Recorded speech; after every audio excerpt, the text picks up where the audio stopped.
Hello and welcome into Behind the Plate with Coach T. I'm the baseball voice of the Hoyas, Jeremy Huber, joined by Georgetown head coach Edwin Thompson. Coach, so good to see you again. Man, it's great to see you, Jeremy. All is well, hopefully, and excited to talk some baseball today. Most definitely. And Coach, I was able to catch up with some of your fall ball results, came down to Capital One Park, see a couple of your fall matchups. Let's start off here. Coming off kind of arguably the best season in school history, how palpable is the excitement both inside and outside of the program for Georgetown baseball? Well, I think the inside is always going to be high, right? I think that's what we kind of focus on. I think the um, expectations from outside people we can't really control, but I know that our fans and our alums and just college baseball in general is paying attention to what we're doing as a program the last couple of years, and I think that has fueled our continued to grow, to develop, and to get that next step in our program. But yeah, I think when you have some success and we were so close last year to winning a championship and being there to the NCAA tournament at the brink of it, only fuels your fire, right? It kind of continues to develop and get guys where we want to be. So definitely exciting times, and looking forward to just another opportunity to do that. Coach T, a lot of new faces. Is it daunting? Is it fun to try and retool and be competitive like you have been over the last few years in the Big East? I think it's a combination of all of it. I think it's can you are you going to miss all of the 3 4 year players like we had last year? That whole group of senior class that came and really we came in together. Yeah, of course you're going to miss them, but at the same time, it's part of the process and part of a program. We want to be at a program that sustains consistency over the long haul, which we've done with different guys coming and going each year. So I think that part will be always important. But yeah, a lot of new faces, a lot of younger guys, which is fun. I think we haven't had as many younger players in the program, and I think these last two classes we have a good group of guys that are younger and hungry, and so it's a lot of fun. I think it's a combination of a lot of emotions, but I think when you get to it and through the fall, it's just a matter of going helping this team get better, to be in a good situation to have some success. So sure, we missed those guys that graduated, but we're always going to have that. But I think now it's a new opportunity for new players to kind of establish themselves as well. Edwin, I think in the past I've used the term tent pole where you had those guys that had been in the program the whole time and you're able to build something really special around them. Kind of the guy left when it comes to that Owen Carpalati, kind of that core group that you really helped build this program on. Owen back for another season. How important was it to get your catcher and slugging power hitter back for one more season? Well, you talk about some calmness. There was some calm there. Knowing that you have a 3 year starter, an All American, a 2 time All Region player, and a 2 time Big East member, like or 3 times. So like to have that back in your center in the leadership position, gives you a lot of calmness, right? Knowing kind of what you're going to get from him, the leadership that he can bring, um, just the expectation he knows as he's been here since day one, has been really helpful and really it's happy, sad. I mean, players don't get drafted or whatever, but they come back. It's a good thing because I think he'll get a degree and he'll be able a chance to do some great things. This next off season or next summertime. So Yeah, oh, and having him back, also another starter back from last year, Kavi Castor. What did he show you in the fall as he looks to make some steps forward in his improvement? yeah, I think he just carried over from his excitement for playing the game. From the end of last year, he really took off the last 3 or 4 weeks in our conference tournament, conference in a conference play. It was really a lot of fun, and I think just seeing his joy to come to the park every day. He still has the ability to hit the ball a long way. He's really improved his hitting the ball to all fields, and defensively he's improved. So I just the growth of any player, whether you're experienced or not, or just doesn't have to be a freshman that's improving, but his ability to give us another experience bat in the lineup has been nice so far this fall.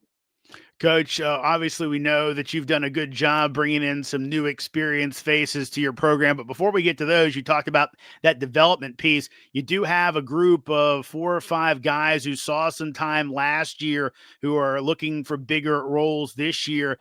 What have you seen from that group of players? Yeah, I mean, you look at two sophomores, Ashton Gillio and Blake Scapp, like they're both played a lot last year. I mean, I don't know the number of games, but they played a lot, played some big roles, played some big moments. We're really another they're platooned, if you will, as freshmen, but they kind of got some really high leverage experience. They were part of our championship team that made the championship game team. So, I think there was you bring that back. There's a sense of calmness for them. They kind of know the routine and expectations, but now they're taking their steps. So, we got a guy like Keith Savoy as well, been in the program for the last 4 years, who's really kind of emerged a little bit this fall. It kind of put him to a position. So there's a lot of guys that we've had offensively, but seeing them have some success this fall has been really good to see as well. Coach T, as we've all noted, and again, you're not the only program at Georgetown to do it, but the transfer portal are pretty good baseball players who've contributed to your program. Who are some new faces, both in the transfer portal and when it comes in incoming freshmen that we should know about? Yeah, I think we got a guy, Tristan Head, Aiden Head's brother from University of Virginia, or was shortstop. He's had a good fall. He's done a good job for us. Connor Price from Long Island University, kind of utility player, catcher, third base, first base, DH type guy. We got some pitchers that has been really good. Derek Yao from Columbia, JT Rabb from Stony Brook, Griffin O'Connell from Assumption College. I mean, so we added some graduate guys. Some of the guys have 2 years of eligibility left to go with some guys that we have returning. So a good group. And then freshman wise, we got a guy named Dylan Larkins who, has had a really good fall, had a really good game against Maryland. Charlie Hedricks is a freshman right-hand pitcher from Georgia. He's had a good fall. We have a competitive group of freshmen. I think there's a lot of guys that have done well. I think, when you look at the team, I think probably the biggest surprise or the biggest new player, so to speak, is Jeremy Sheffield. Been a pitcher for the last 2 years, had surgery, has not played a game in college baseball for us, and he's converted back to being a position player, and has emerged as one of our top hitters. He had a really, really good fall. And so he's a guy that I don't want to forget about, but he's definitely one that has emerged into that everyday type player. So a lot of new faces, a lot of new from an experience standpoint, but very talented. Very, very talented type team. Coach T, pitching so important. You're looking for some new faces there to emerge, but obviously Andrew Williams, one of the guys back from your rotation. What have you seen from him over the fall? Well, he went to the Cape this summer, Cape Cod League, and played against the best competition in the argument amateur wise. So learn, continue to learn about himself and how to, never going to change who he is, right? He's going to be a guy that can really pitch, can locate all 3 pitches for strikes. He's been so consistent for us the last 3 years. We can kind of count on what every time he starts, he's going to give us a good start, or has for the most part. So his just ability to continue to grow, work on some other pitches and things of that nature. Andrew Citron, obviously last year kind of emerged as a back end guy for us. Again, another guy that had a lot of experience last year on a rotation. We're hoping to get some contributors for some other guys, but we have a good core group. Marshall Whitmer's back, so we have a very blended team as far as positionally. We lost a lot of players, but pitching wise, we brought a lot of guys back, and so I think it's kind of a unique blend. But it's also one that gives us calmness as well when you have a guy like Andrew Williams and a guy like Citron who's pitching big games, pitching the Big East tournament. Those are things that you kind of, okay, well, we have enough pieces. We got to kind of keep and plug in some other guys in there to help get where we want to be. T, obviously you've got some new faces in the pitching staff as well, and you guys have done very well over in that realm over the last few years. Who are a few of those guys that fans should know about when it comes to the new faces on the mound? Yeah, like I said, I think JT Rapp, a right-handed pitcher from Stony Brook, kind of has emerged, kind of as one of a weekend type guy. As far as if the season had to start tomorrow, he'd be in consideration. I think Jake Anderson is on a back end bullpen arm from. We had a guy named Tyler Mead a couple of years ago from his college out in California. So very similar to a closer type guy to come in and has some really plus stuff in the back part of the game. Those two guys. Matt Sapienza hasn't pitched for a couple of years. He's come back off an injury, so we're hoping to get stuff out for him. So just I think we have a very unique blend of like I said, there's going to be some faces you've seen a lot, and some other ones are going to be new. But between that and some of the freshmen we have on the pitching staff, Coach Capon and Coach Mo have done a phenomenal job getting these guys better.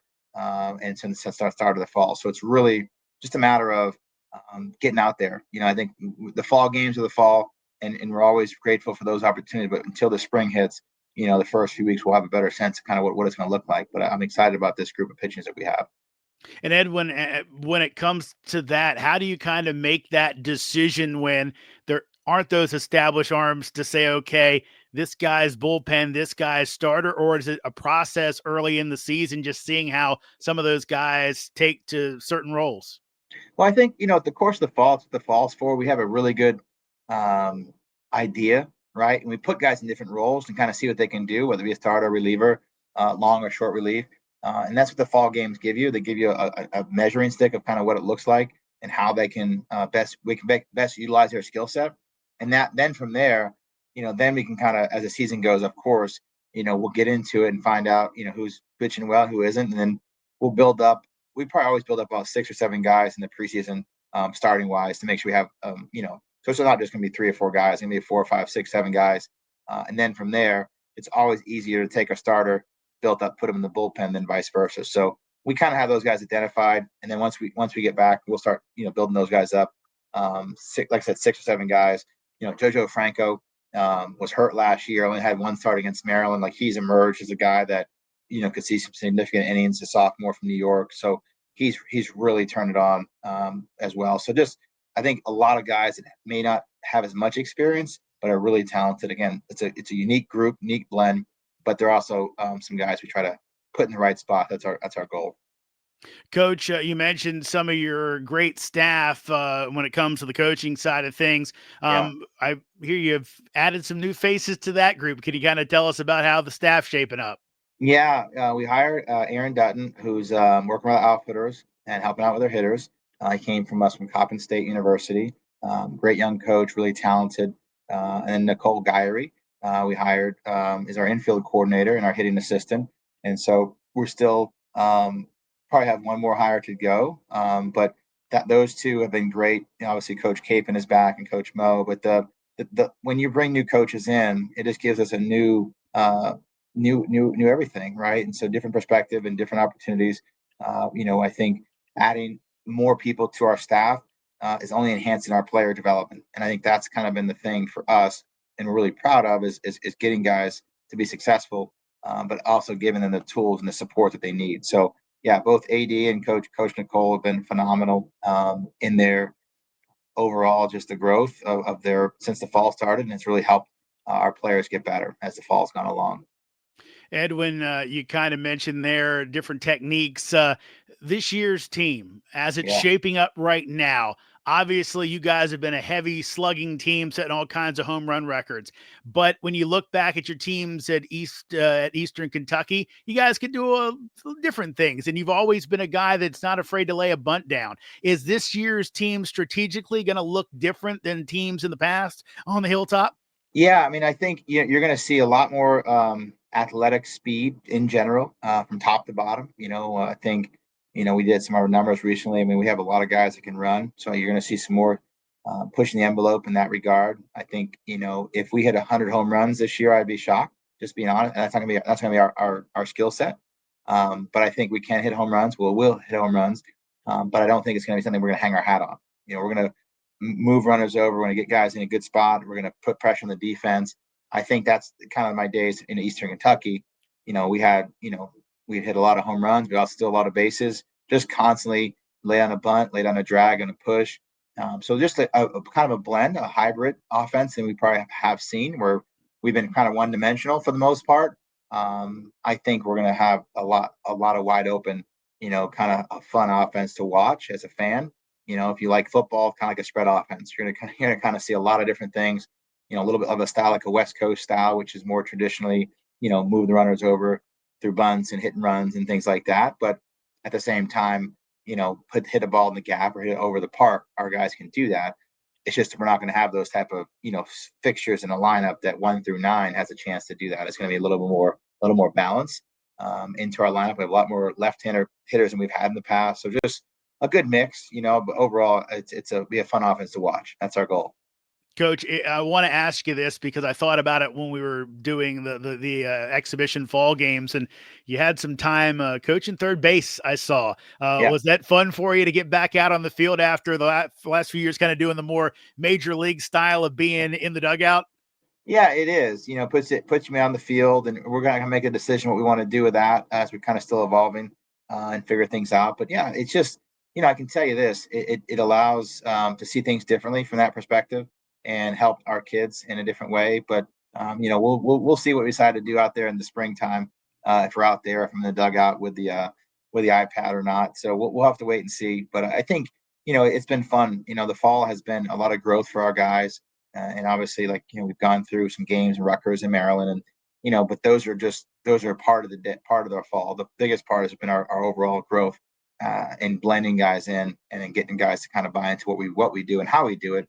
I say it all the time, and the expectation is kind of like outside people, but the standards we have in our program are what's inside the building, and that's most important for us. It's just our standards are being held. That we're playing the game hard. We're playing with passion, and we're able to continue to grow and take the program to where it hasn't been. So that's our goal. Coach, standards, you mentioned that, and I feel like your venue has become a great standard for you now. Capital One Park, another year out in the Tysons area, and with such a great facility there. How has that venue improved things for your program? Stability. I think that's been the biggest thing. This is the first fall since I've been here that we know where we're going to be at the entire fall. Every other fall we've been multiple different places. I mean, we played 7 different home venues the last 4 or 5 years, and so just to know where we're going to be at, what our practice is going to look like, our time, our players feel that the enhancements at the facility. If you have I know you've been over there, but like our fans, you're just going to see a whole new experience every year and exciting. And I think it's one that gives us um, a sense of home, right? Even though we're off campus, it gives our guys a chance that, hey, we're home. This is our home ballpark. We're embracing it, and we love the partnership with Capital One. There is nothing greater than having a mutual partnership that it helps and align the vision on both sides. It's really it makes my commute there or our players there commute a lot easier. So I think that the overall experience has been such a positive. So we're continuing to have great fan support. It's all. So we had a great crowd. We played Rutgers, and we had a lot of people came out to our game, and that are just good baseball fans in the area. So many people in this DMV love baseball, and I think we have a good product behind that to have people come out and support us. Coach, one more, we'll wrap it up. And I think this one piggybacks well. You're becoming a radio host. You're doing great segues now. You talk about the venue of Capital One Park. I think that's helped you upgrade your schedule a little bit. Don't have to get into specifics, but I think you're really excited about the slate your team has put together for this upcoming campaign, right?